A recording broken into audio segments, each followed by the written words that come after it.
Hi guys, this is just a test.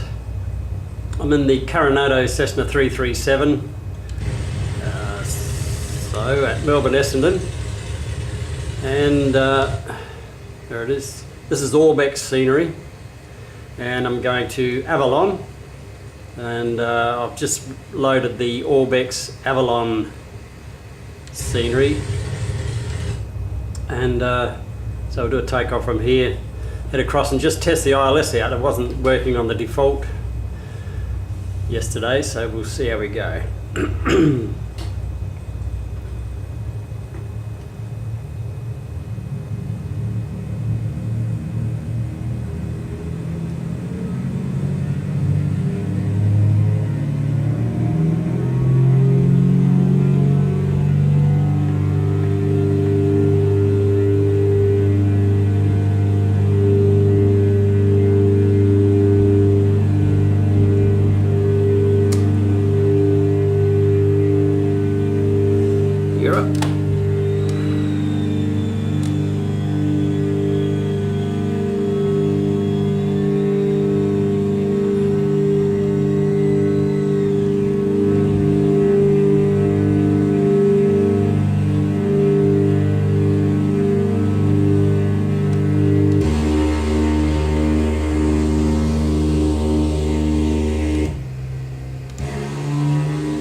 This is a, hope you can hear me over this racket. This is a beautiful little plane. It's what they use here in Port Lincoln for fish spotting. And fish spotting, what I mean there is tuna spotting for patches of tuna off the continental shelf of southern Australia, looking for bluefin tuna. And this is just a delightful little plane. Around here, head off to Avalon.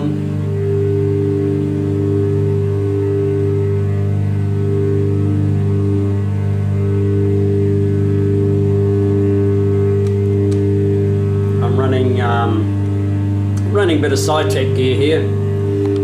We've got the switch panel, and down here we have just the radio panel. And watch what I'm doing here. And they were a bit of a bloody mongrel actually. Getting to work, I'm running FSX on Windows 7, and yeah, I just with the drivers I just couldn't get them working. So I found this program called S.P.A.D, S.P.A.D, and it just works everything perfectly. So what you do is take off your side tech drivers completely and install S.P.A.D and just run that, and it just does everything, and it's just so easy. It's fantastic.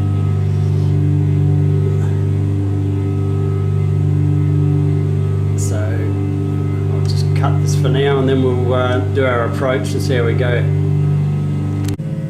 Okay, now here we are established, and looks like the ILS is working okay. We're just about to come up to the Ripley NDB, overfly that, and then we should get on the glide slope.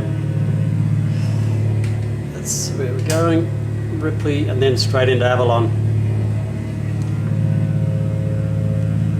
And yeah, no, everything's looking pretty good this time.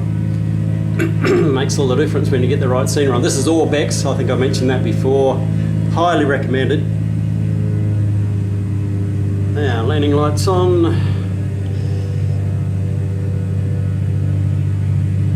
On the glide slope.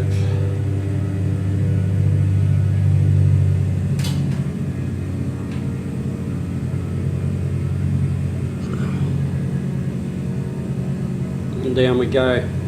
Yeah, working beautifully. Just throttle back a bit. Get some gear down. Like I say, this aircraft is something else. It's just fantastic.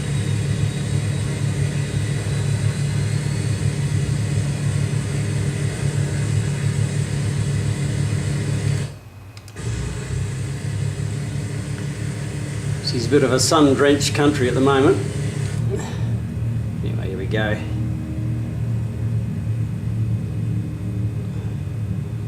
Drop her back, looking pretty good.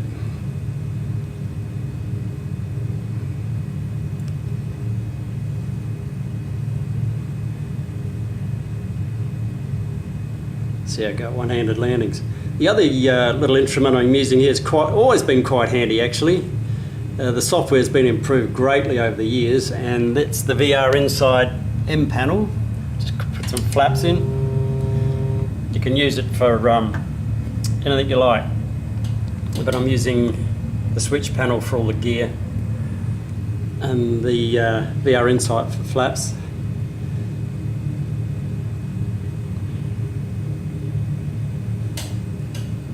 Another notch here.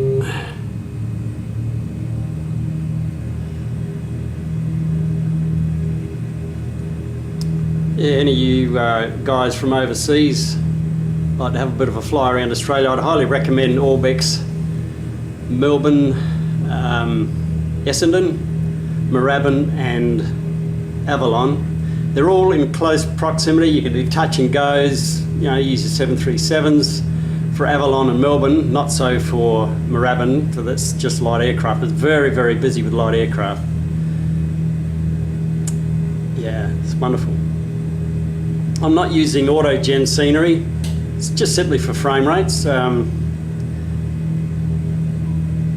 It's not too bad if I do it, but you know, who needs it? I don't think. Frame rates mean everything, I think anyway.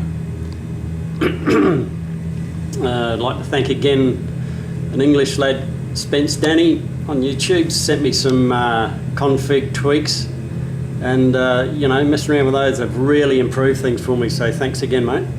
It's really wonderful. Makes it enjoyable.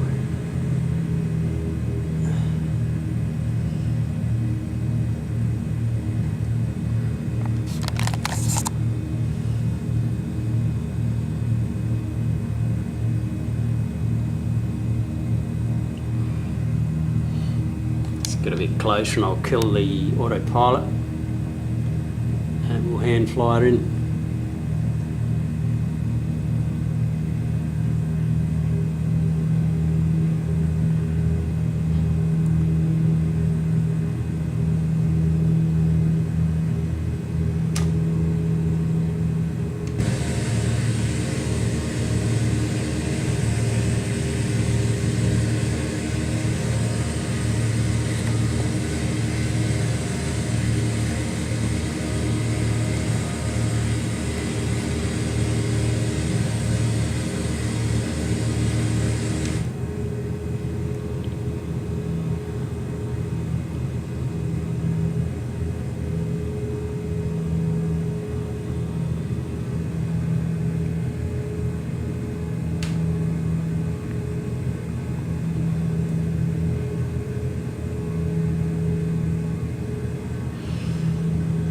Right, let's hand fly from now.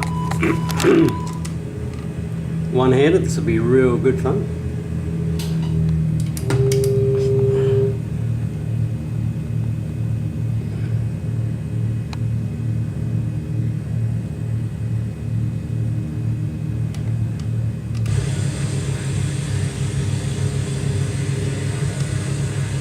As you can see, the scenery is pretty good. A little bit low, but that's okay.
multitasking.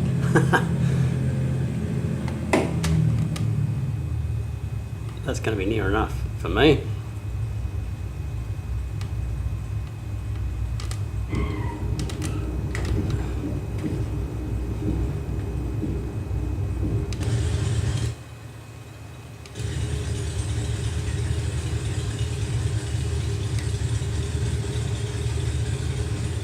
So there she is, Avalon Airport in all its glory.